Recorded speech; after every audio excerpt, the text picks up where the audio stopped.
pour commencer, on parle loisirs, de ce qui nous fait du bien avec Claudia Beaumont. Bonjour, Claudia. Bonjour, Maude.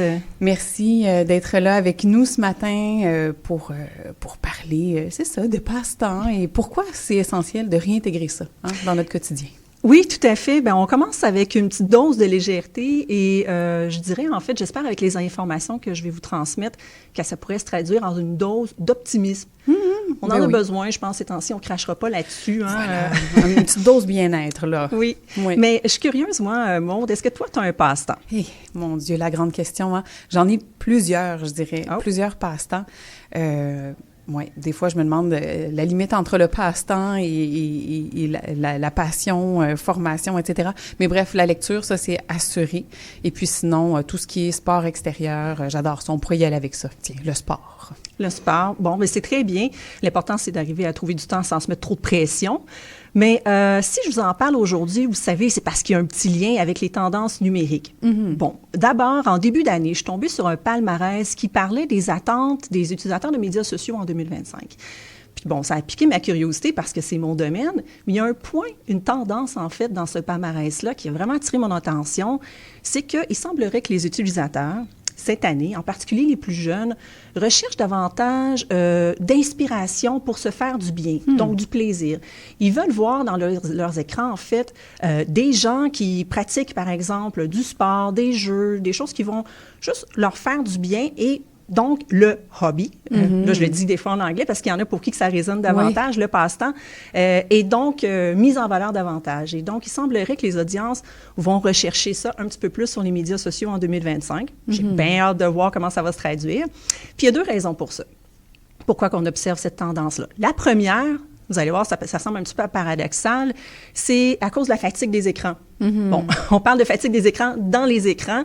On n'est pas un paradoxe près ici, mais je trouvais ça intéressant de voir, bien justement, ceux qui sont nés avec les médias sociaux commencent à être fatigués, ils veulent avoir de l'inspiration en dehors de ça.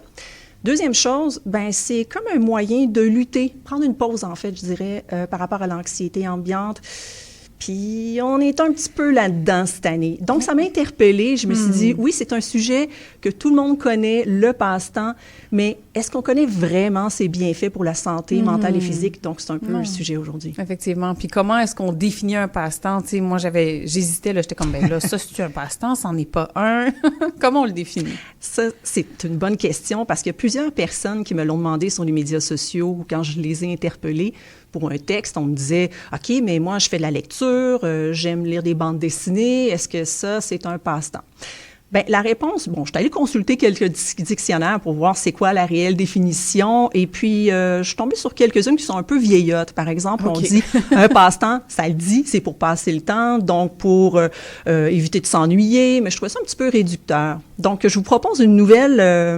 Allons-y avec une version 2.0. Exactement, qui va convenir, en fait, avec ce que je vais dire aujourd'hui, mais qui est aussi copié-collé, je peux dire, de plusieurs définitions, peut-être un peu plus actuelles.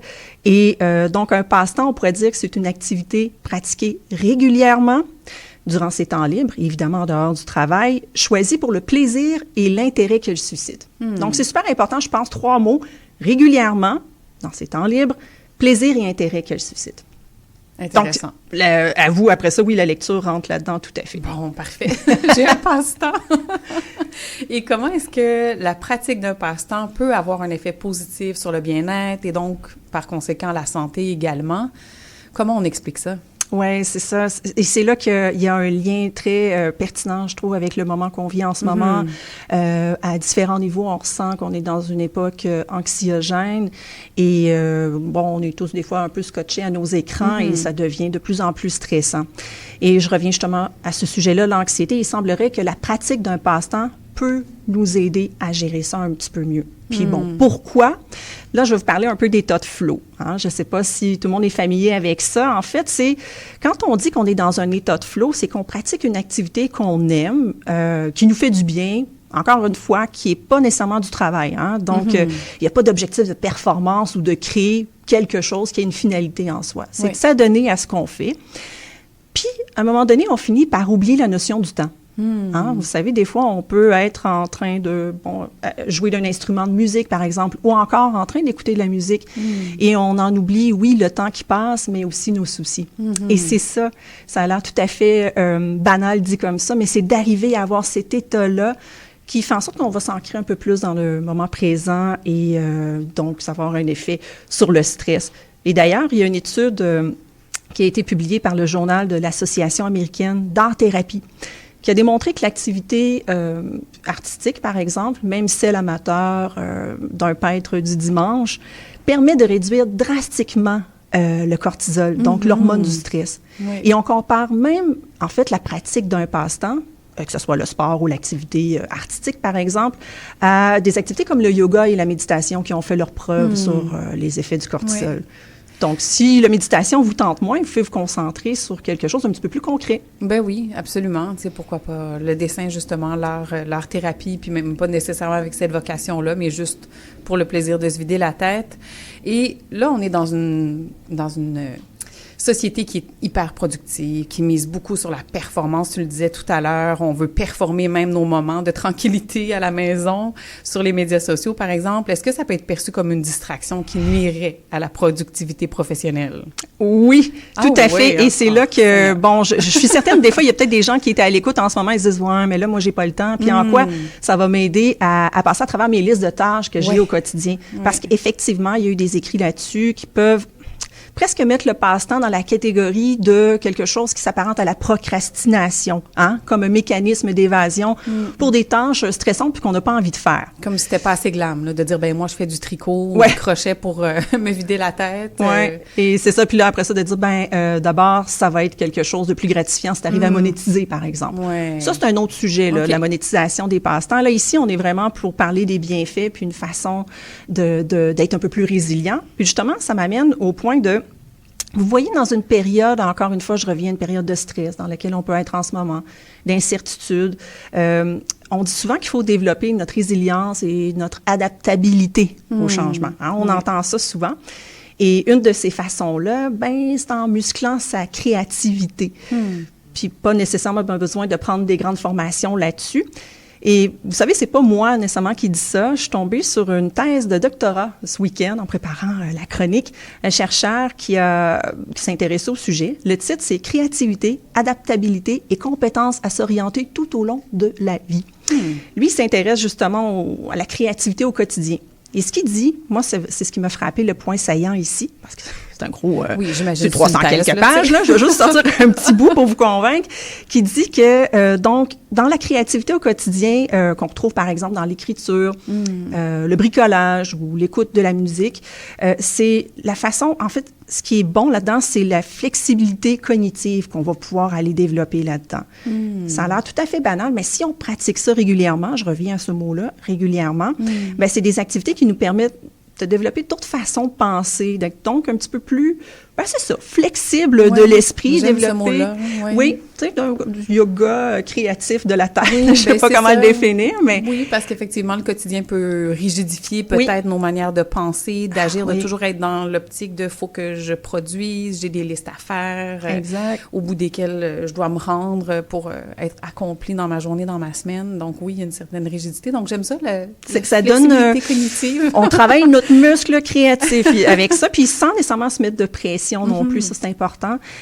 Donc, et ce qui est beau là-dedans, c'est que on parle qu'on fait ces choses-là en dehors du travail, mais en devenant plus flexible en termes de créativité, ça a un impact positif aussi dans notre vie professionnelle. Il y a des études qui le démontrent que des gens qui ont des passe-temps créatifs, peu importe le type de projet, en dehors du travail, mais souvent, ça fait des professionnels plus performants au travail.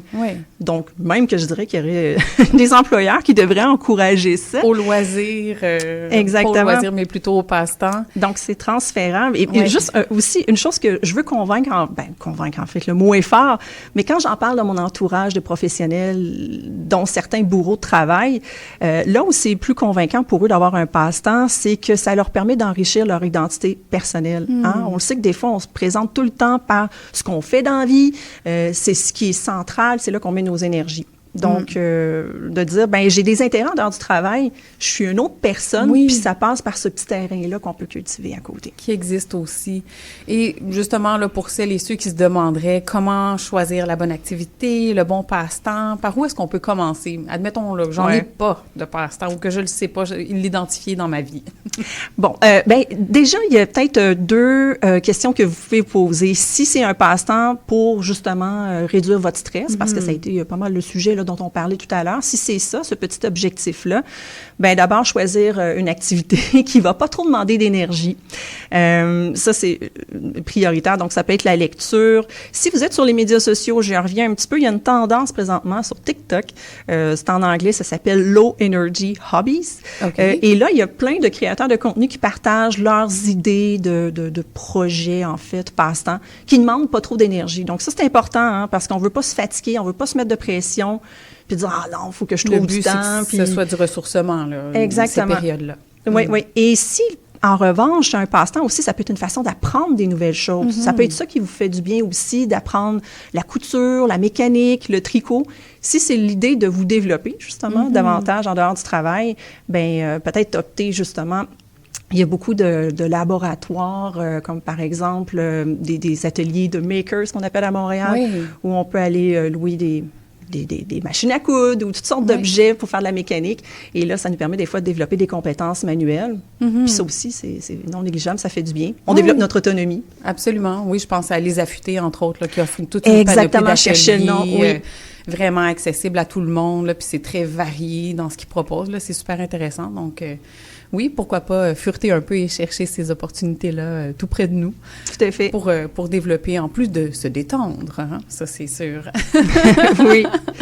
Mais merci beaucoup, Claudia, pour cette présentation sur le passe-temps. Donc, j'invite nos auditeurs, auditrices à se poser la question, est-ce que j'ai un passe-temps? Et si oui, qu'est-ce qui m'apporte comme bienfait puis comment je peux le partager autour de moi? On fera une communauté de passe-temps-istes. Avec plaisir. Merci beaucoup, Claudia Beaumont. On se revoit très bientôt à l'émission. Certainement. Excellente journée à toi. Merci.